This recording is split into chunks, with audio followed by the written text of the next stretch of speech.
Pemirsa, perayaan Natal tahun ini menjadi momentum merawat kebinekaan dan kerukunan yang tetap terus dijaga hingga tahun-tahun ke depan, terutama untuk menghadapi tahun depan 2023 yang tinggal menghitung hari, mengingatnya banyaknya prediksi yang kurang sedap didengar, mulai dari prediksi resesi ekonomi hingga tahun politik jelang pemilu 2024. Untuk membahasnya sudah bersama dengan kami pemerhati kebinekaan ada Pak Sukidi tersambung melalui sambungan Zoom. Selamat pagi, salam sehat Pak Sukidi. Selamat pagi Pak Sukidi. Selamat pagi Mas Abdi, Mbak Valen, salam sehat untuk semuanya. Amin, salam sehat. Pak Sukidi, menurut Pak Sukidi apa tantangan Natal untuk tahun ini yang paling mungkin dirasakan di kalangan masyarakat di berbagai lapisan Pak Sukidi? Saya pertama kali ingin menghaturkan selamat Natal kepada umat Kristiani, baik Protestan maupun Katolik. Semoga perayaan Natal ini menjadikan berkah untuk bangsa, menjadikan kemajuan untuk bangsa Indonesia. Mbak Valen, saya kira kita perlu merayakan Natal tahun ini sebagai satu momentum untuk meneguhkan apa yang ingin saya sebut sebagai kesadaran kebinekaan. Yakni satu kesadaran bahwa kita sebagai bangsa Indonesia memang berbeda-beda dari segi apapun. Tetapi ingat, kita semua adalah satu dan setara. Inilah inti kemanusiaan yang satu dan setara yang menuntut kita semua untuk selalu mengembangkan satu tradisi yang ingin saya kukuhkan sebagai tradition of equal respect. Tradisi untuk memberikan respect dan rasa hormat satu sama lain secara setara, secara adil, setara, dan fair. Nah, kesetaraan dalam memberikan penghormatan kepada setiap manusia, kepada setiap warga negara, ini adalah wujud dari komitmen nasional kita, komitmen kebangsaan kita, pada apa yang saya kukuhkan, yang saya gelurakan sebagai the dignity of human being. Penghormatan kepada harkat dan martabat manusia, karena by virtue of being human, hanya karena kita menjadi manusia, itu saja cukup untuk memberikan dan untuk menerima satu perlakuan yang adil dan setara dari siapapun. Dari pemerintah, dari sesama manusia, kita semua berhak untuk diperlakukan adil dan setara. Baik, Pak Sukidi, kalau kita lihat beberapa kali dalam interaksi sosial ini sempat muncul adanya isu-isu perpecahan, kemudian ada isu sara, ujaran kebencian, terlebih di sosial media juga masih terjadi ataupun masih kita lihat di berbagai platform saat ini. Lantas mungkin bisa diinformasikan bagaimana cara meminimalisir ataupun cara yang efektif untuk meredam isu-isu tersebut, Pak Sukidi?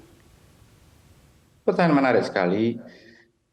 Dan saya perlu tegaskan bahwa kebinekaan Indonesia itu tidak mungkin tegak dengan jalan yang disampaikan Mas Abdi, yaitu adalah dengan jalan prasangka buruk, dengan jalan kebencian, dengan jalan permusuhan. Karena itu, jika di antara kita ada yang mengklaim untuk menegakkan kebinekaan, tapi jalan yang ditempuh adalah jalan prasangka buruk, jalan permusuhan, jalan kebencian, maka sebenarnya mereka tidak sedang menegakkan kebinekaan. Maka sebenarnya mereka sedang merobek-robek kebinekaan.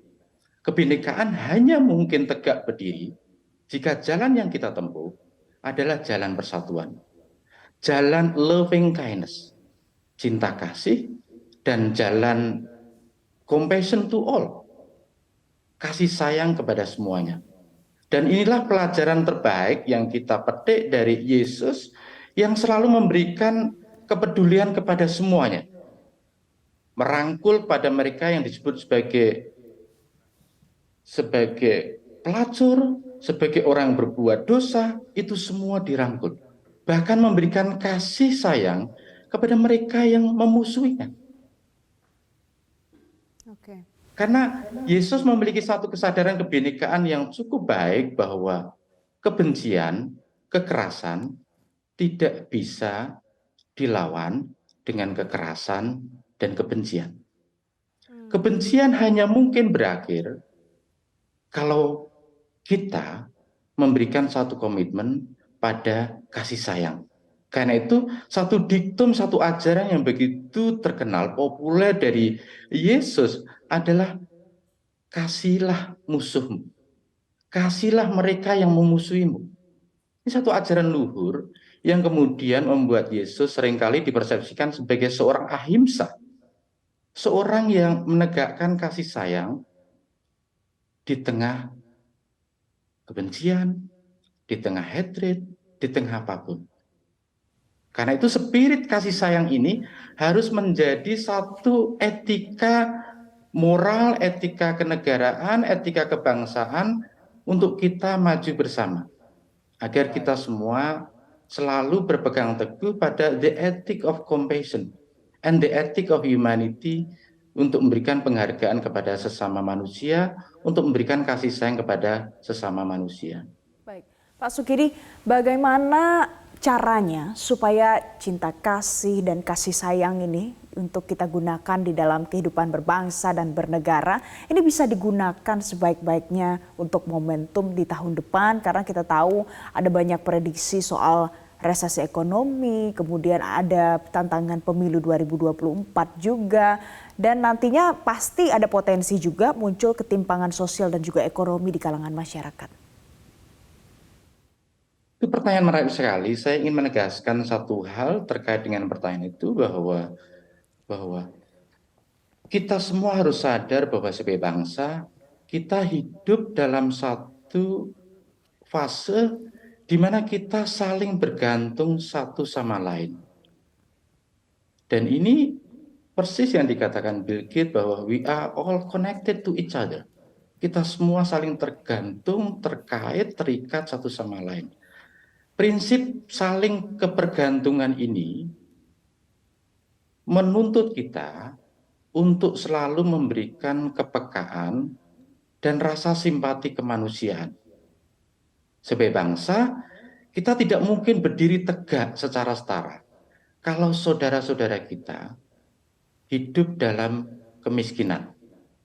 Soekarno dalam pidato 1 Juni 1945 menekankan bahwa tidak ada kemiskinan di dalam Indonesia merdeka, tapi setelah 77 tahun Indonesia merdeka, kita menyaksikan jutaan rakyat Indonesia hidup dalam kemiskinan dan kesenjangan sosial semakin melebar, dan bahkan ancaman resesi membuat mereka yang lemah semakin berat menjalani kehidupan yang serba susah itu. Karena itu kebinekaan hanya mungkin tegak kalau kita bersama untuk bahu-membahu, saling gotong royong dalam membebaskan jutaan rakyat Indonesia dari jeratan kemiskinan. Karena itu kebinekaan harus selalu disertai dengan ikhtiar bersama untuk membebaskan mereka yang tidak beruntung, yang lemah, yang jelata, terbebas dari kemiskinan. Caranya gimana? Pertama adalah menjiwai kesadaran compassion itu sendiri. Seringkali kita salah memahami makna compassion, dikira kita adalah kasihan kepada mereka. Bukan. Compassion itu tidak didorong rasa kasihan kepada mereka yang tidak seberuntung kita. Compassion itu justru panggilan kemanusiaan pada diri kita. Bahwa kita merasakan kesempurnaan diri kita sebagai manusia. Karena kita merasa bergantung kepada yang lain. Karena kita merasa ada, karena ada mereka, dan karena itu agar kita berdiri tegak sesama bangsa, sesama warga negara, kita harus menunjukkan keberpihakan yang konkret terhadap mereka yang tidak seberuntung kita, kepada orang miskin, kepada rakyat jelata. Dan ingatlah sejarah Nabi, dari Yesus sampai Muhammad, sejarah Nabi adalah sejarah keberpihakan kepada rakyat lemah. Untuk itulah compassion yang ingin saya gelurakan, spirit belas kasih yang ingin saya gelurakan adalah kita merasakan penderitaan rakyat kecil. Karena itu kita tidak berhak sedikitpun secara moral maupun keagamaan untuk hidup bermewah-mewah di tengah rakyat kita yang menderita. Compassion itu menuntut kita untuk merasakan penderitaan rakyat kecil sebagaimana yang kita rasakan. Karena itu kita masuk ke penderitaan mereka, hidup menjadi bagian dari mereka, dan karena itu tumbuh rasa kasih sayang, rasa belas kasih kepada mereka. Kita Baik. ingin tumbuh bersama, maju bersama sebagai satu bangsa, sebagai satu warga, sehingga kita kemanusiaan menjadi tegak dan setara. Baik, semangat cinta kasih untuk tumbuh dan juga bangkit bersama. Nah, kalau Pak Sukidi, kalau kita berbicara secara lebih fokus lagi di tahun 2024, kita akan masuk ke pesta politik, yaitu momentum pemilu 2024. Bagaimana caranya kita menjadikan waktu yang tepat itu untuk menyatukan, bukan justru memecah belah bangsa? Karena kalau kita lihat beberapa momen politik ini justru ada sempat mencuat adanya isu-isu yang berpotensi untuk memecah belah. Itu menarik sekali Mas Abdi. Saya ingin memberikan saran dan masukan bahwa ingat bahwa kebinekaan, keragaman sebagai anugerah Tuhan dan diadopsi kita sebagai falsafah Bhinneka Tunggal Ika itu harus diikat dengan spirit persatuan. Tunggal Ika itu sebenarnya yang terpenting di balik keragaman itu. Kebinekaan harus selalu diikat oleh spirit persatuan. Nah, spirit persatuan inilah yang semestinya menjadi pegangan kita dalam menjalani tahun politik 2023-2024. Bagaimana mewujudkan persatuan adalah pertama, kita saling mengenal satu sama lain dengan spirit mutual respect. Sikap untuk memberikan rasa respect yang setara kepada setiap manusia. Karena penghormatan kita kepada the dignity of human being. Itu pertama. Yang kedua, rasa respect itu harus ditindaklanjuti dengan apa yang saya gelorakan sebagai active engagement, keterlibatan aktif dari setiap warga negara untuk saling menolong satu sama lain, untuk saling membantu satu sama lain. Karena hanya sikap itulah yang membuat kita berdiri tegak satu sama lain. Dan ketiga, yang tak kalah pentingnya adalah di tahun politik itu kita fokus pada ikhtiar bersama untuk menegakkan apa yang diamanahkan oleh para pendiri bangsa sebagai keadilan dan kesejahteraan sosial. Karena itu fokus kita semuanya adalah ikhtiar bersama mencari jalan untuk menegakkan keadilan dan kesejahteraan sosial. Karena persis pada aspek ini yang menjadi amanah kemerdekaan, yang menjadi amanah para pendiri bangsa, kita masih tertinggal jauh.